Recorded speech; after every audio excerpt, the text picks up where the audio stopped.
Assalamualaikum warahmatullahi wabarakatuh. Ya, anak-anak ibu kelas 5 semuanya, bagaimana kabarnya? Sehat semua anak-anak? Alhamdulillah anak-anak ibu semua dalam keadaan sehat walafiat. Siapa yang hadir, siapa yang tidak hadir? Ya, ibu absen dulu ya. Iya, siapa yang tidak hadir nak? Iya, hadir semua ya. Alhamdulillah anak-anak ibu kelas 5 hadir semua. Berarti semuanya rajin-rajin belajar ya nak? Iya. Nah, pada pertemuan kali ini kita akan mempelajari tentang bab 10, keteladanan Khulafaur Rasyidin. Nah, jadi keteladanan Khulafaur Rasyidin ini yang kita bahas adalah tentang yaitu Abu Bakar As-Siddiq. Nah, keteladanan Khulafaur Rasyidin itu ya ada 4 orang nak Khulafaur Rasyidin. Ada 4. Yang pertama Abu Bakar As-Siddiq, kedua Umar bin Khattab, yang ketiga Utsman bin Affan, yang keempat Ali bin Abi Thalib. Nah, jadi yang akan Ibu bahas di sini tentang Abu Bakar As-Siddiq. Siapa itu Abu Bakar As-Siddiq? Tentu kita harus lebih mengetahuinya. Abu Bakar As-Siddiq itu adalah sahabat Rasul, sahabat setianya, sahabat Rasul yang cinta kepada Rasulullah Muhammad Sallallahu Alaihi Wasallam. Dia hidup pada zaman Rasul ya nak. Nah, dia hidup pada zaman Rasul. Kemudian dia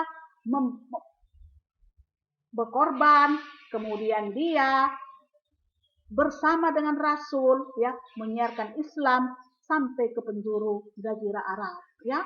Dia berkorban demi ajaran Islam untuk syiar Islam. Nah, jadi setelah Rasulullah Muhammad Sallallahu Alaihi Wasallam itu wafat, maka ya digantikanlah pemimpin kita dari Rasul pindah kepada Abu Bakar. Bagaimana kepemimpinan Abu Bakar ini? Dia dipilih dipilih oleh umat Islam, dipilih oleh Umar bin Khattab, Utsman bin Affan, Ali bin Abi Thalib, semua para pemimpin-pemimpin Islam pada masa itu berkumpul untuk bermusyawarah siapa yang akan kita angkat sebagai pemimpin kita setelah wafatnya Rasulullah Muhammad Sallallahu Alaihi Wasallam. Nah, maka terpilihlah Abu Bakar As-Siddiq. Ya, Abu Bakar As-Siddiq lah yang terpilih. Nah, Abu Bakar As-Siddiq ini tentu mempunyai sifat-sifat ataupun perilaku-perilaku terpuji yang bisa kita teladani dalam kehidupan kita sehari-hari. Mari ya kita pelajari ya daripada sifat-sifat daripada Abu Bakar As-Siddiq. Bagaimana anak-anak? Senang nggak belajar tentang Abu Bakar?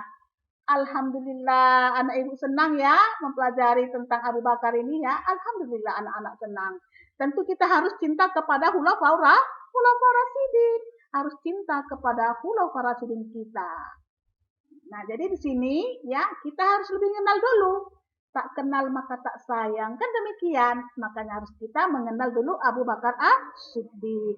Nah, Abu Bakar As-Siddiq ini memiliki nama asli adalah Abdullah bin Abi Quhafah Abu Bakar As-Siddiq. Di belakang namanya ada kata As-Siddiq. As-Siddiq itu adalah yang diberikan oleh Rasul dan umat Islam pada masa itu kepadanya. Kenapa? Dia diberi gelar As-Siddiq karena kejujuran dan kepercayaan dirinya terhadap umat Islam. Dia jujur nak. Dia jujur, dia baik ya, bisa jadi contoh dan suri tauladan. Dia hidup di kota Mekah. Hidup di kota Mekah, lahir di kota Mekah. Kurang lebih 2 tahun 6 bulan setelah tahun gajah Abu Bakar As-Siddiq ini lahir. Ya, jadi 2 tahun 6 bulan setelah tahun gajah, yaitu 573 Masehi. Disitulah kelahiran daripada Abu Bakar As-Siddiq. Nah, apa keteladanan yang kita ambil dari Abu Bakar As-Siddiq ini? Tentu banyak. Setelah Rasulullah wafat, dia memimpin umat Islam, yaitu selama 2 tahun. Setelah 2 tahun nanti baru dia digantikan oleh Khulafaur Rasyidin yang kedua, Umar bin Khattab. Nah, apa keteladanan yang kita ambil dari Khulafaur Rasyidin Abu Bakar As-Siddiq ini? Yang pertama adalah kesetiaan dan kecintaannya kepada Rasulullah Sallallahu Alaihi Wasallam. Bagaimana cinta dia kepada Rasulullah Muhammad sallallahu alaihi wasallam? Yaitu dia menemani Rasul dalam perjuangan menyiarkan Islam ke seluruh penjuru Mekah dan Madinah. Dia tanpa sedikit pun takut, nak. Dia tetap setia kepada Rasul, menemani Rasulullah sallallahu alaihi wasallam dalam menyiarkan Islam. Berarti dia setia. Nah, anak-anak juga harus setia. Setia kepada apa? Setia kepada akidah Islam, yaitu Quran dan hadis. Allah Subhanahu wa taala sebagai Allah kita, Tuhan kita. Quran sebagai kitab kita dan hadis-hadis Rasul yang mendampingi daripada Quran untuk menjelaskan ayat-ayat Al-Quran. Kemudian apa yang kedua keteladanan kita ambil dari Abu Bakar? Ketulusan dan ketangguhannya dalam berdakwah. Dia tangguh, nak. Dia tulus dalam berdakwah tanpa ada imbalan, anak-anak. Ikhlas, nak, Abu Bakar itu. Jadi anak-anak ibu juga harus selalu tangguh dalam belajar. Kamu kan belajar sekolah, harus tangguh, tidak boleh lemah, tidak boleh putus asa. Saya susah kali loh pelajaran ini, matematika, malaslah belajar, malaslah sekolah. Nggak boleh ya, nak ya. Jadi harus tangguh. Tangguh dari mana? Keteladanan daripada Abu Bakar. Ketulusan dan ketangguhannya itu yang kita teladani. Jadi kita harus tangguh dan teladan terhadap segala sesuatu. Kemudian apa lagi, nak, keteladanannya? Senantiasa bersegera melakukan kebaikan. Kebaikan kepada siapa? Kepada siapa saja tanpa pandang bulu. Misalnya di sekolah kamu misalnya pandai, pintar, ya. Misalnya Sifa pintar, anak kelas 5. Ranking dia. Harus bisa ya, nak. Berbuat baik kepada kawannya yang lemah, kawannya yang nggak mampu dalam pelajaran, dibantu, ditolong, diajari ya, nak. Kemudian apa lagi? Menolong orang tua pulang sekolah, tolong orang tua mengerjakan pekerjaan di rumah, ya. Tidak boleh, ya, malas. Kemudian apa lagi keteladanannya? Pengorbanannya di jalan Allah, menyiarkan Islam, berperang, menyiarkan ajaran Islam, mempertahankan Al-Quran, mempertahankan agama Allah Subhanahu wa taala. Kemudian apa lagi keteladanannya? Yaitu hidup tawadu dan sederhana. Apa tawadu? Anak-anak tahu nggak apa tawadu? Nggak tahu ya. Tawadu itu artinya rendah hati.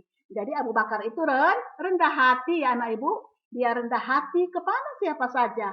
Nggak ada sifat sombong pada Abu Bakar. Jadi anak-anak ibu juga, ibu mohon, walaupun dia pintar, tidak boleh sombong kepada kawan yang lemah. Walaupun dia cantik, tidak boleh sombong kepada yang lain.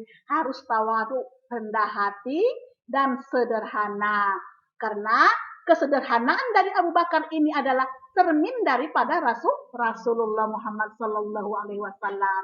Rasul hidupnya sederhana dan tawadu. Abu Bakar meniru daripada kehidupan Rasul, tawadu dan rendah hati. Jadi bagaimana, anak ibu? Sudah bisa memahami tentang keteladanan Abu Bakar? Alhamdulillah, anak-anak ibu sudah bisa ya.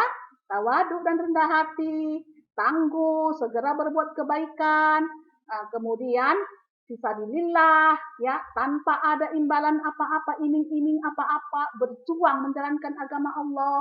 Dan kamu juga sebagai anak-anak ibu di sini, ya, anak-anak yang soleh dan soleha, tangguh belajar untuk tetap, ya, menuntut ilmu sampai kapanpun. Karena menuntut ilmu itu adalah hukumnya wajib. Jadi hanya ini yang bisa ibu sampaikan. Bisa paham nggak, nak? Alhamdulillah, anak-anak ibu sudah paham ya tentang keteladanan daripada Abu Bakar. Nah, jadi keteladanannya itu semua harus kita realisasikan atau kita perlakukan di dalam kehidupan sehari-hari. Kita perlakukan, kita perbuat dalam kehidupan kita sehari-hari. Sehingga kita menjadi muslim yang soleh dan soleha. Sudah paham semua? Hanya ini yang bisa ibu sampaikan kepada anak-anak ibu. Ya, semuanya sudah paham? Alhamdulillah. Ya, ibu tutup pelajaran materi kita pada hari ini. Billahi taufiq wal hidayah. Assalamualaikum warahmatullahi wabarakatuh.